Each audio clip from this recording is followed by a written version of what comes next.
அதிமுக தன்னுடைய பிரச்சாரங்கள்ல தற்போதைய இருக்கக்கூடிய திமுக ஆட்சி மீதான விமர்சனங்களை முன்வைக்கிறாங்க.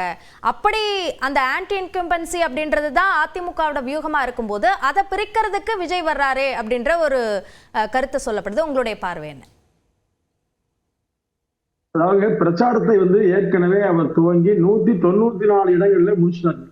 95வது 6வது தான் மயிலாப்பூர் போறாரு. இப்போ நடுநிலை பத்திரிகையாளர் மிக தவறான ஒரு கருத்து சொல்றாரு. அதாவது எடப்பாடியார் என்ன சொல்றாருன்னா, பிஜேபியோட அந்த தேர்தல் பயணத்தை துவங்கிக்கிறார் சொல்றாரு. திமுக மயிலாப்பூர்ல அப்ப பிரச்சாரம் பண்ணாதான், மயிலாப்பூர் தமிழ்நாடு இல்லைங்களா?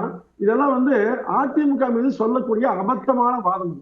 ஏன்னா மயிலாப்பூர் என்பது தமிழ்நாடுடைய ஒரு பகுதி தான். அவர் எப்பொழுதுமே தெய்வ பக்தியுடையவர். எனவே இறைவனை வழிபட்டு விட்டு கபாலீஸ்வரர் கோயிலுக்கு சென்று விட்டு அங்கிருந்து துவங்குறார். அதாவது ஏற்கனவே துவங்கியவர் மேட்டுப்பாளையத்தில் பத்திரகாளி கோயிலும் துவங்கினாருங்க. அதாவது அடுத்த தொகுதி போகுது. இதையெல்லாம் ஒரு நடுநிலை பத்திரிகை பேசலாம்னு சொன்னா நான் வேதனைப்படுறேன். இல்ல இல்ல நான் நடுநிலையாளர் சொல்றாரு. அதாவது அதிமுக மிக தெளிவாக பொதுச் செயலாளர் பேசிக்கொண்டே வருகிறார். காரணம் என்னன்னா, திரு ஸ்டாலின் நேற்று ஒரு தேர்தல் அறிக்கை வெளியிட்டார். நம்ம எல்லாமே பார்த்தோம். அதாவது தேர்தல் அறிக்கை 2021 வெளியிட்டதுல வரிசை எண் 27 இருந்து 110 வரை உள்ளது. 83 வாக்குறுதி.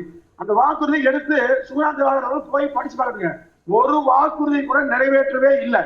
ஆனால் 404 வாக்குறுதியை நிறைவேற்றி விட்டோம் என்று கடிமொழி வாய் மோசமா போய் சொல்றாங்க.